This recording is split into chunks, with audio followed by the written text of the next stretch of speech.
everybody. Welcome to the PVD Horror Podcast. This is Dave, and I am joined here with a special guest. We are doing an episode today all about a brand new film called The Blue Rose. I have writer, director, actor, and probably a bunch of other things as well. His name is George Barron, and he is here to talk about his directorial debut on The Blue Rose, which will be set to premiere July 12th on VOD and in theaters, as far as I'm aware. George, thank you for joining me. Thank you for having me. Absolutely. So The Blue Rose is a really interesting film. I was able to check out the trailer. This is a little unconventional. Usually we're able to check out the film ahead of time. So this one, I'm going to lean on you pretty heavy since I haven't been able to watch the full film to kind of fill me in and the listeners in on the contents of it. But the trailer was very interesting. Oh my God. Haven't seen the film? Not yet. Not yet. Why didn't they send that to you? That might be just I don't know. That's okay. Okay. No, yeah, no, the trailer's cool too. It's very cool. We have Olivia Welch, who listeners will probably recognize from the Fear Street movies. Danielle Basutti. I don't know how to say her last name exactly, but she's from Curse of Chucky. And then we have the legendary Ray Wise of Twin Peaks fame. And if you know, people who have been listening to us for a while will know my infamous story. When I met him in person, I was so starstruck because he is one of my favorite. Like, Twin Peaks is my all-time favorite thing, but like he in particular has left such an imprint on me. I couldn't speak words. So awesome to see you able to kind of put him in a role that I mean, he can do anything. He literally can do anything, I think. Yeah, no, he is also like the most kindest, gentlest like man too, and his speaking voice is like somewhat soft, but it also carries like a very deep. Yeah, He's he's also the most handsome man I've ever seen in my entire yeah, life. Like, it's yeah. just like He has a who is presence. I'm like, Yeah. who is this angel that like walks amongst us? Like, He's too good for us. And he's an angel, but he played Lucifer, didn't he? So did he? what a When did, contrast. He okay. was he was on that show, and this sounds terrible because I never watched the show. But he was the devil, I believe, in that show. So kind of Okay. interesting. Cool. um, George, I'm gonna ask you a personal question. And if you don't like it, just tell me to go to hell. How old are you? I'm 19. Holy shit. All right. The reason why I asked that is I read an interview that you did a few years back, and you were 16 at the time. And I'm like, if I'm doing my math, I'm guessing that you're around there. Uh, wow, that's incredible. So I'm going to ask you kind of a weird question, I guess. Uh-huh. What is it like taking on a feature film, such a large task? You got these big names. Um, what is it like taking it on? Like, what are some of the challenges being this young doing this? But also, what do you think are some of the advantages of being young while you're doing this? It's very scary. Like Yeah. very, very scary. I don't recommend it to anyone, actually. Hmm. But you know, some people just have to do it anyway. But I don't know. I guess I was scared, but also I think that I at the time just like had that like 16-year-old like wonder where I was like I just thought I was great at everything. Like Sure. so I had no I think this actually is an advantage. I had no like frame of reference. Yeah. Yeah. So I could be very optimistic about everything because it was my first time doing it and like didn't know anything about anything and I could be so woefully, wide-eyed or whatever and yeah, I don't know if that kind of answers the question, but That that's exactly what I assumed it would be like as a young individual, 16, 17, 18. it's like you're not as scared. I feel Yeah. like now I would be more scared to do a second feature Sure. than I was to do the first one because I just was like, okay, like fun. Yeah. This is gonna be fun. Like, you know. And also like not only did you do this project, but your project does pays a lot of homage, and I'll ask you more about that in a little bit. But it pays a lot of homage to people who I think that you really look up to or respect as filmmakers. So yeah, it would probably be something that a lot of people would have a lot of apprehension, self-doubt. And I think that being young probably helps because you're naive to some of that or you're oblivious to some of that stuff. And as you get older, you start to really be like, wow, all right, I see, you know, how this could backfire. I don't Yeah, know. for That's sure. And I I think think that it's that's great. it's it's no, I'm saying like I think it's a beautiful thing, Yeah. like to be able to like look back and be like, yeah, like maybe I would have done things differently now. Um, you've been in a few things. You've been on a few shows. You were on Wet Hot American Summers series that they did. I can't remember exactly what year they came back, but I remember being very excited when that came out because that movie was one of my favorite comedies of all time. So what was that like? You were with some pretty big names there: Bradley Cooper, Paul Rudd. I was. I had all of my scenes with Michael Ian Black. So I like honestly didn't get to meet everyone. Mhm. Um, but Chris Pine was in it, right? I believe so. Wasn't he like a prick or something in it? Yeah, okay. But I do remember like one day on set, or no, actually I shot all of my stuff in one day. At the end of the day, David Wayne came up to me and he was like, George, do you want to go meet Chris Pratt? And I was like, no. And then I just like went. So like no shade to Chris Pratt like now, but I did not know who he was at the time. Jeez. How'd you stumble into this line of work? How did you get involved in filmmaking and acting? Trauma and like needing to like fill uh like the void inside of me that like just sits for like craving external validation. Yeah. Um, I think that that's something that a lot of artists struggle with. Like, I think a lot of people who are in my position feel that way. It's impressive to me, or I don't know if it's impressive or if it relates to trauma, but like at such a young age, being able to like take these roles, step into positions where you're doing really big things. I think, especially being a child doing it, Yeah. like I was like a little boy. And I think that all of the good child actors had something super traumatic happen to them before becoming child actors, and all the bad child actors are like fine, like they were fine, Yeah. like Yeah. because you have to have some type of experience or way to feel something, if you're Mhm. if you're acting or you're doing that kind of work. And so I think um super traumatized kids probably, I don't know what we're talking about. Oh my god, I just It's like okay. we're just You're talking good. about children being traumatized. I Sorry.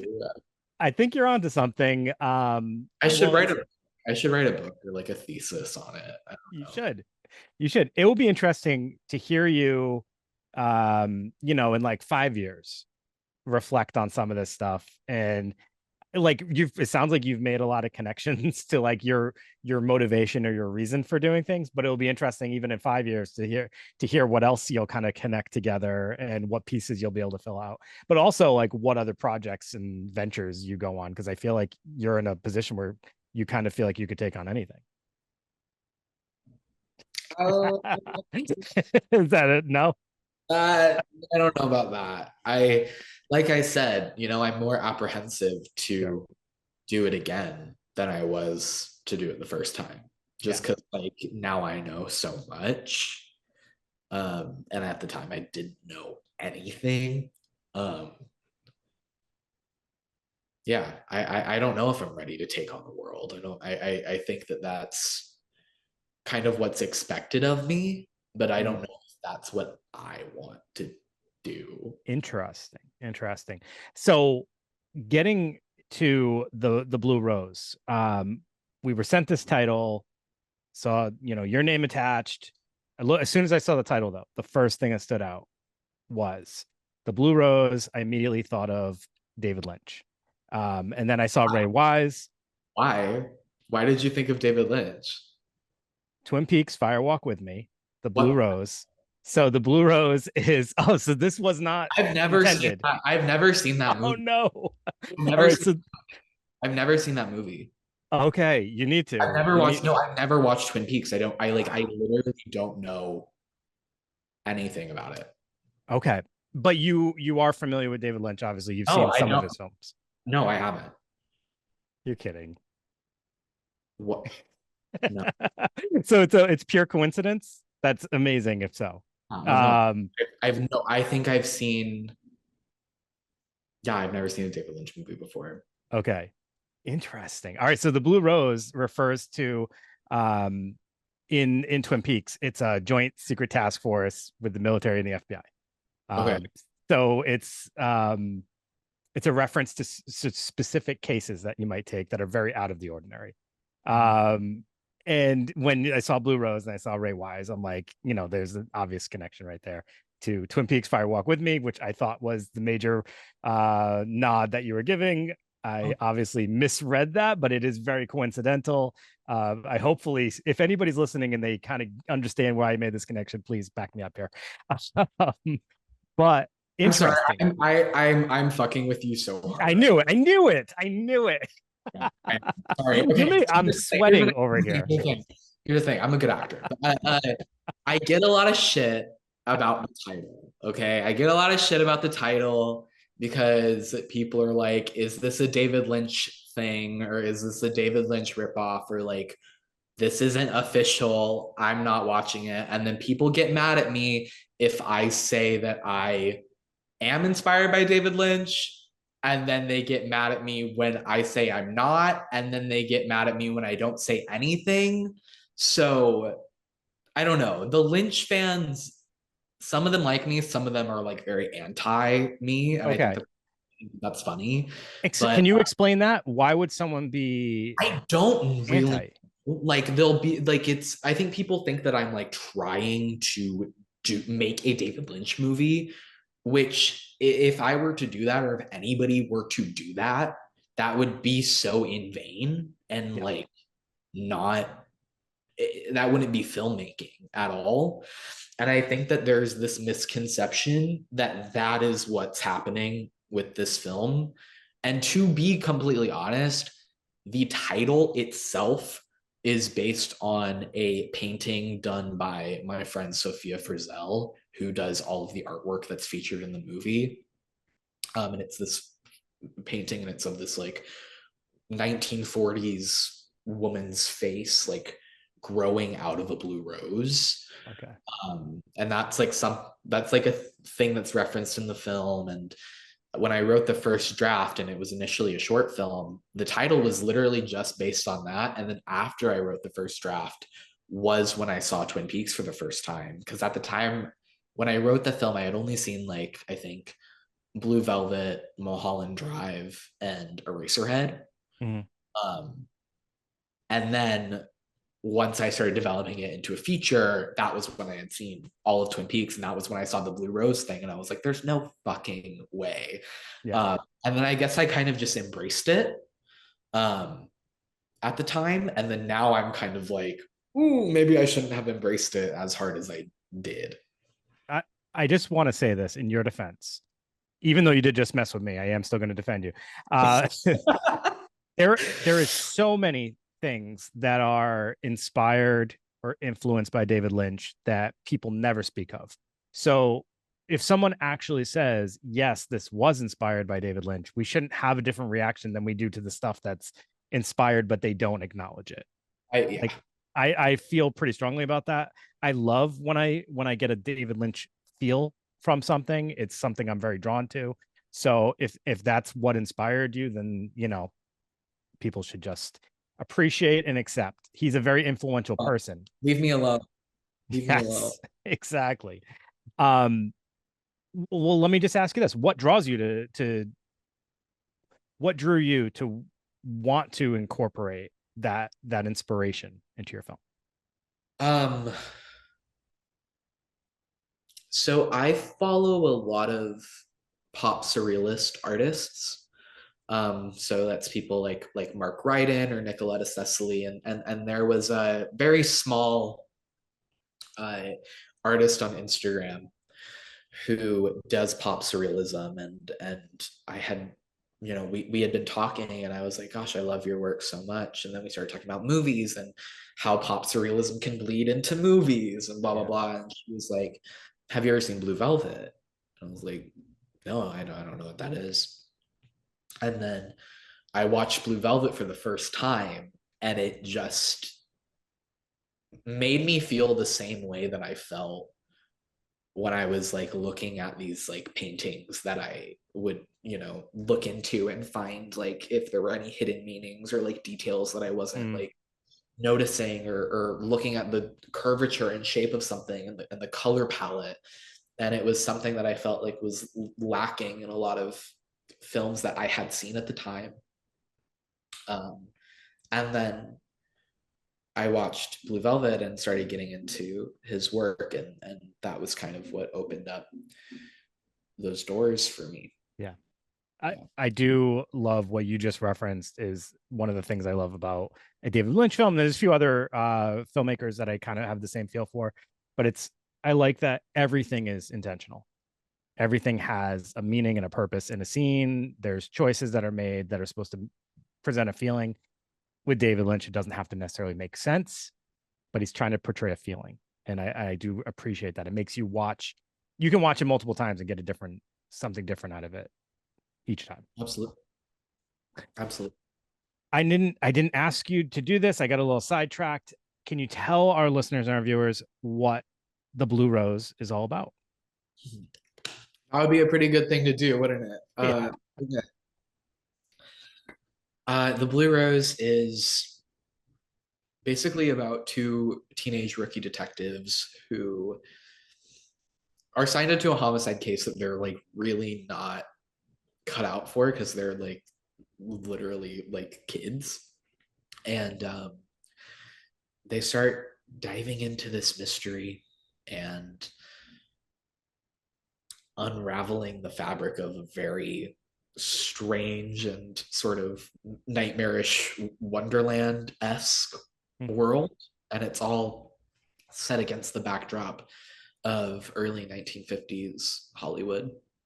And it feels very technicolory, and Yeah. um, definitely reminds me a lot of the films that I love from that era. You're from LA, correct? No, Or I you live in LA? No, no, no, no. I'm sorry. You're it in it's different area. complex. Okay. I was born on a farm in Tennessee, and Okay. then when I was 8, I moved to Los Angeles. So talk about like a culture shock, like Yeah. Yeah. so crazy. And then I pretty much grew up in LA. Um, and then last summer I moved back down south, and I'm living down there, and I'm Yeah.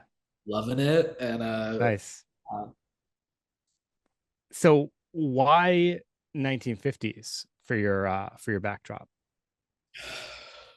I think that when I first kind of like started discovering films that I really loved, I noticed that they were all from like maybe like the 30s through the 60s. And then once I started like exploring that time period more, I really like landed on the 50s, Okay. just for like a personal interest thing. Like I just found that era of time in America to be very, very interesting to me. Like the art that came out of that time, the fashion, the like strange conformity and the restrictiveness, but also everything was so lush. It's it's a fascinating time in history to me. Yeah. Yeah. I think you must be are you an old soul? Has anyone ever told you you're an old soul? Yeah. Yes. I get that sense from you, and even that connection right there. And I'm not surprised to hear that. Um, you just brought up something that kind of tied into talked about like the constriction of that era. Um, let's talk about representation. Right now, like you're identified as a queer director. So you're part of the What? LGBT I'm community. literally straight. I don't Oh, know. I messed up again. Damn it. I need to like tell my PR You, people. yeah, I was gonna say you might want to have them correct that. Um, no, yeah, I think my labeling as a queer director is definitely interesting, and to be completely candid, is probably helping me more. I mean, it's I think that there is sort of like an oversaturation in Hollywood, or not even oversaturation, but just like almost fetishization of like telling gay stories and making, Mm, you know, and I think what's special about The Blue Rose is that it is a queer film, but it's like it's much more nuanced than that, and it's in the details, and it's into like visual references to like queer cinema. So like there's a lot of like John Waters-esque imagery in it, yeah, that's my version of a gay movie. yeah. And another phrase that's been toted a lot with your film, but I kind of heard you in another interview maybe talk about like that's not like the main focal piece though, was gender fluidity. Mm. So I thought that was interesting. Can you kind of elaborate a little bit on that concept, why you feel like it's not the focal piece but it's important to include? um I think that it's hard because I think like on myself, and I think a lot of other young queer people have struggled with gender identity in general, and it's like a very personal thing for me, and I think it bleeds through in a lot of my art. um so it's not that the theme itself is like important in a literal sense. To me, it's only important if it resonates with people who actually understand what it is. Yeah. Because I feel like just like throwing representation or like a this film is about gender fluidity, thing on it cheapens it in a way to me, and it like I think that it when it really resonates with people who get it, that's what's more important to me. Yeah. I love that statement because I think that's something that can be missed sometimes. When you say it's about this, you're pretty much like restricting how the audience is going to interpret your film and what their takeaways are. And if we know anything about David Lynch, we know that's like the opposite of what you should do, right? Yeah. So like I saw The Glow of the TV is a great example of this. There's obvious themes going on there, but we're not told what to think or how to interpret because everybody could connect to that to some extent, no matter what your experience or your background is. So I think that's an important thing to mention, and I like that the way you explain that. Um, but absolutely, if it's something that connects with someone, then that's awesome too. So, um, what are you most excited about viewers being able to take away from this film when it gets its release? The visuals.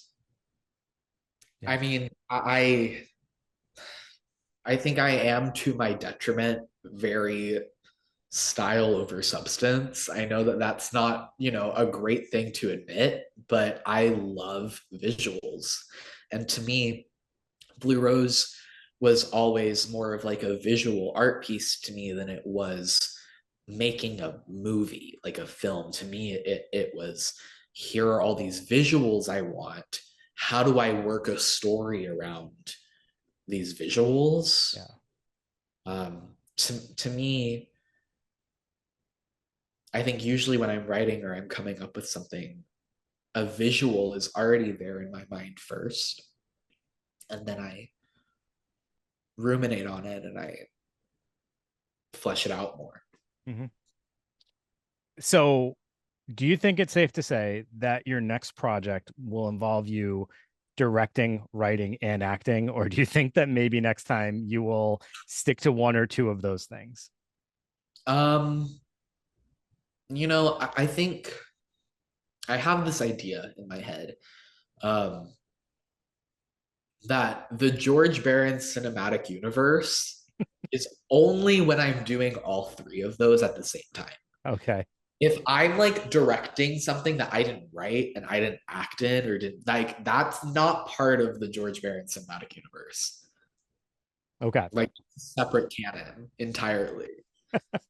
So you could dabble in that, but it will just won't be part of this universe. Every film I've written and like every film that I like want to make, it all takes place in the same, like it's all, they're Okay. all going to be very loosely connected to each All other. right.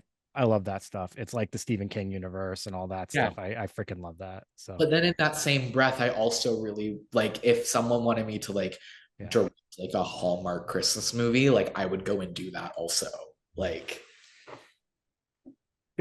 Do we have that to look forward to this Christmas? I mean, if Hallmark wants to pay me, yeah.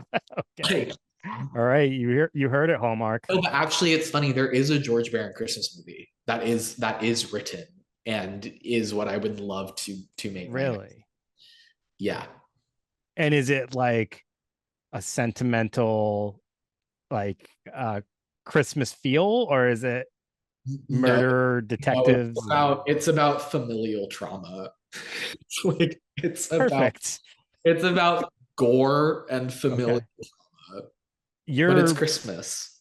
you're more likely a Lifetime director than a Hallmark, I would say. I Yeah, feel like Lifetime can I do would that. say so as well. I would say so. Do you have any future projects in line currently that you're working on or that we'll be looking forward to?